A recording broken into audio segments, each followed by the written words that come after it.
So we've summed up the majority of ghiba and backbiting and its effect and its detrimental effect on one's iman, one's condition. I just want to mention one final sort of closing point in relation to it. Ghiba generally, backbiting, is about, it constitutes speaking ill or speaking about somebody behind their back that initially they're unaware of. They don't know that you've done it. And that's the criteria and the condition of it being ghiba, is that they're unaware. But many a times what happens is through somebody else, or through a third party, or through our own arrogance and our continuous backbiting of that person, it becomes known to them. And as I've mentioned, ghiba is a form of dhulm. And the connection I'm going to make now is very important. Once a victim of ghiba, a victim of your vile tongue, becomes aware, then you have another problem. We've already dealt with the issue of the sin itself, and the fact that you need to do istihlal from it, you need to make yourself halal from that. But once a person becomes aware of the ghiba, there becomes a third problem. And that problem is, the Prophet ﷺ mentioned in a hadith, اتقي دعوة المظلوم فإن ليس بينه وبين الله حجاب. That fear the dua against you of the oppressed person.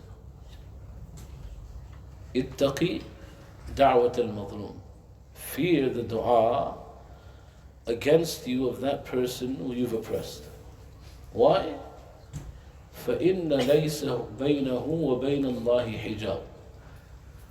Because there is no barrier between their dua and Allah Rabbul Izzati wal Jalal. There is no barrier. And what the Prophet ﷺ is saying, that when a person is oppressed unjustly, and then they make that plea to Allah, then Allah listens immediately. And so you've made the sin, and we've already discussed the sin and the effects of that, and how the akhirah, there is issues to deal with there, etc. But the third problem is that once this dhulm becomes known to the person, then you have another issue of that person. You know, the reason why we don't think about this is because our nadriyat, our perceptions are very different to how Allah wants us to and expects us to perceive things. So if someone backbites us, our response is, okay, I'll say something back to him, I'll deal with him in my way. Next time I see him, you see what I do. And that's the way that we deal with it.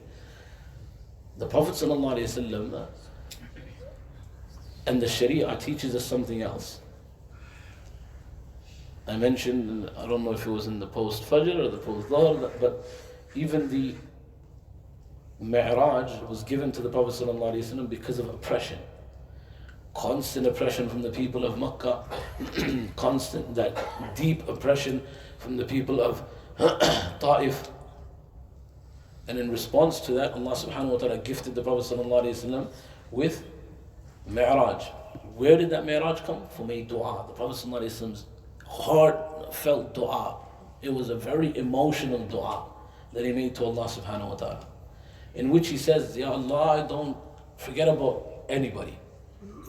My complaint, I'm putting in your court now. I'm making the shikayat that I have in front of you, Ya Allah. And the Ahlullah understand this, that you push a person to a certain limit, and they forgive. But then, when they complain, they don't say, next time I see you, I deal with you. That's not how the Ahlullah respond. That's not how the people of Allah respond. How they respond is that they go direct to the court of Allah then, because they know that لَيْسَ بَيْنَهُ وَبَيْنَ اللَّهِ حِجَابٌ. There's no barrier between them and Allah subhanahu wa ta'ala. When the Prophet ﷺ did this after Taif, as he's making his way back from Taif and he's approaching Makkah in that bludgeoned state, in that weak state, in that very, very sort of fragile state, angels come to the Prophet ﷺ. You say, Ya Rasulullah sallallahu alayhi wasallam, these people of Makkah, people get confused, they think it happened in Taif, it happened actually on the way back to Makkah. These people of Makkah who have caused you this grief and caused you this trouble to the point that you became disheartened by them, that you didn't even, you thought to yourself, there's no point going to these people anymore. And you went to the people of Taif. The reason why you were treated the way you were in Taif is because the people of Makkah initially cast you out and they didn't listen to you. So the angels, they said, Ya Rasulullah sallallahu alayhi wasallam, this dua of yours was heard in the heavens. And if you tell us, if you give us the order, then Makkah bayn al-labatain, it's between two mountains. Now when you go, there's all sorts of, before if you went for Umrah, you would have seen this, where the new Jabal Umar extension is taking place and there's a plethora of hotels now. That was a huge mountainous area. In fact, some of the hotels were sort of built into the mountainous area. And on this side where the palace is, just behind that was the mountain as well. And so the Prophet ﷺ is told that if you tell us, we'll crush these people. The angels say, we'll crush them in between these two mountains. And that's this thing, that there is no hijab between Allah and the oppressed person. And the people of Allah, they understand this. They understand this. Hazrat Qari Muhammad Tayyib Sahib, Nawwarallahu Marqadahu, the Muhtamim and the principal of Darul Uloom Deoband for 50 years. And towards the end, there were some problems that happened, and inner politics. And so when he decided enough was enough, then the complaint. When he goes there, he goes to Madinatul Munawwarah. And many people have heard the Na'at and heard the Nazm, but they don't understand the story behind it. They don't know the story behind it. The English speaking, you won't know, the Arabic speaking one, but those who speak Urdu and have an affiliation with Urdu poetry, you would have heard this. A very famous Na'at that he then presents, that Nabi Akram, Shafi' Azam, Dukhe Dilo ka Payam Sunno. And he complains directly there. That's who the Ahlullah are. Now, you may say, well, Ahlullah, so if I do give it to a normal person, what difference is it going to make? You don't know who is from Ahlullah. That's the point.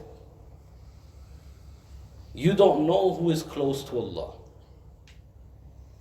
You don't know who has a connection with Allah.